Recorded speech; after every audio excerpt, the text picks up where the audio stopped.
Magandang hapon po sa inyong lahat. At ito, Healthy Reading 072. And this will be for the 12th. Para na po ito bukas. Advanced reading po. At maraming salamat po sa lahat ho ng nagpa-ritual, nagpa-cleansing, nagpa-card read simula nung first Tuesday hanggang first Friday at doon po sa mga humabol. Maraming salamat. At sa gusto pong magpatanggal ng death chain, sabihin nyo lang po, pero depende po yun sa depende po yun sa dami ng members of the family. At depende din po yun kung ilang generation na yung tinamaan. Kasi may mga ganun po yun. Iba-iba yung sistema, iba-iba yung sitwasyon ng bawat henerasyon. Pero kung napapansin ninyo, sa iisang taon, 2 hanggang 5, posible aabot hanggang 7 katao ang namamatay sa isang angkan. Ganun po yun. Dito muna tayo. Okay? And this is the 6 of Cups, di ba? Ito yung ito yung inline sa kung sakali ikaw yung tipo ng tao nagkakasakit ka, may dinaramdam ka, may problema kang matindi, di ba? Tapos tinatamaan yung sorry at napahikab na naman ako. Tinatamaan yung mga sitwasyon or ito yung bahagi ng nakaraan or nangyari sa nakaraan mo. Kasi likas sa mga Pilipino na matagal makalimot. No?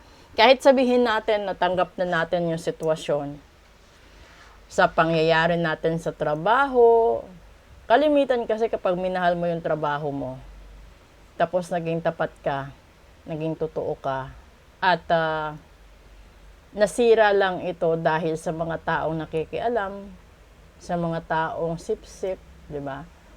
Masasaktan ka.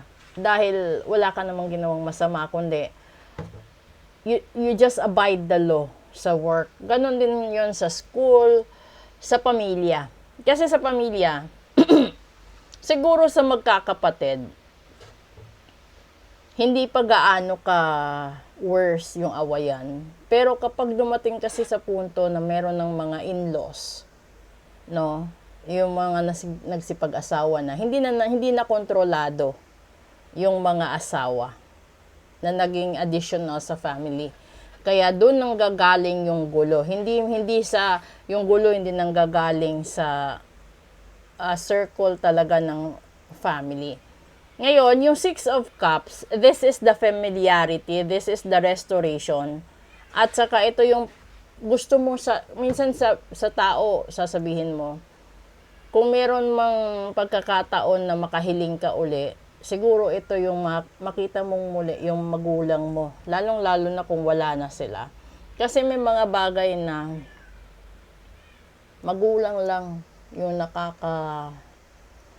pawi ng pagod, ng hirap, ng sakit, at magulang lang yung nakakaintindi kung gaano ka nahihirapan. Kahit sabihin na natin siguro napakapasaway na anak, napakabarumbadong anak. Pagdating kasi ng anak sa magulang, malambot ito eh.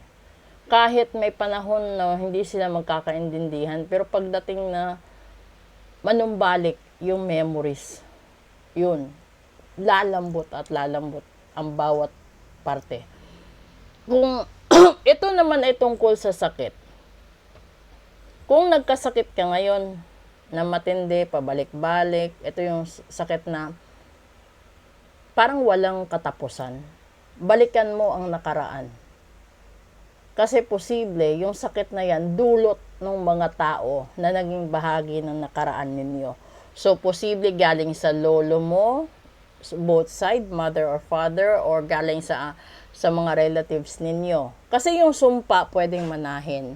Yung barang naman kasi intentional talaga yun. Yung ang dami kasing dahilan kung bakit ibabarang yung tao.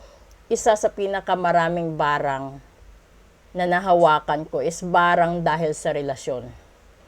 Hindi matanggap nung iniwan, na ipinagpalit siya, kaya binarang niya yung partner niya, or binarang niya yung ex niya, tsaka yung babae or lalaki, ganun.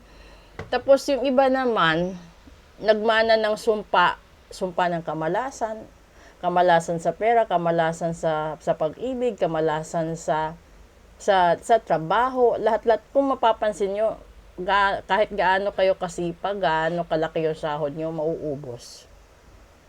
Hindi dahil yun sa hindi kayo marunong mag-budget. Meron namang iba kung napapansin nyo, parang wala di ba? Bigay dito, bigay doon, bili dito, bili doon, pero nakakaipon. Sa inyo, parang wala. Di ba? Parang tanggap lang. Wala agad. May mga spiritual na pamamaraan na ginagawa sa inyo. Siguro na hindi nyo alam. Kaya dapat nyo tanggalin, ipaputol, ipa-cleansing, ipa-ritual, no? Lagyan yung proteksyon ng sarili ninyo. Dahil sa bawat labas ninyo, nakakasagap kayo ng negative energy.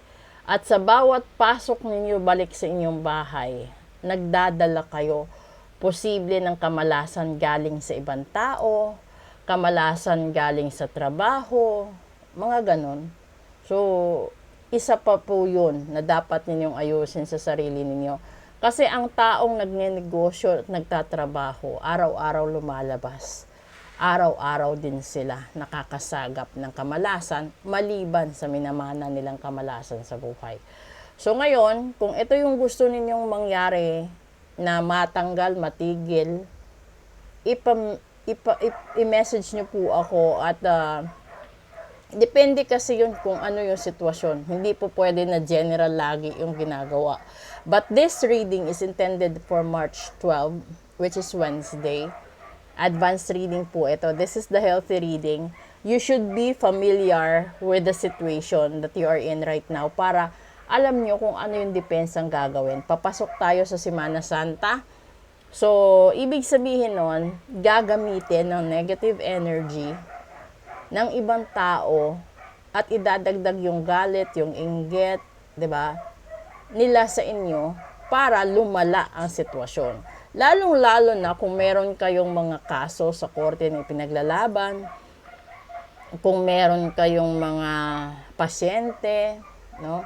Kasi tandaan nyo, lahat ng kalaban, yung uunahin nila para masaktan ka, yung weakness mo.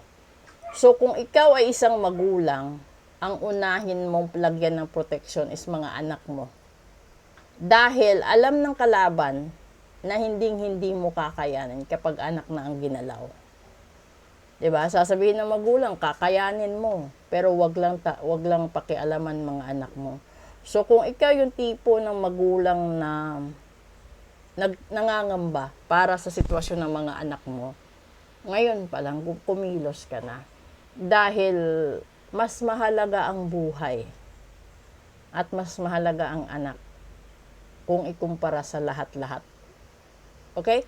Proceed tayo sa daily episode. Maraming salamat po sa sumusuporta at sa mga new followers ko. Maraming salamat po sa inyo lahat. Mag-a-announce po ako kung kailan ako magla-live, but today po, hanggang this coming Friday, marami talagang rituals na nagbo-book. So maraming salamat po talaga. Proceed tayo sa daily episode.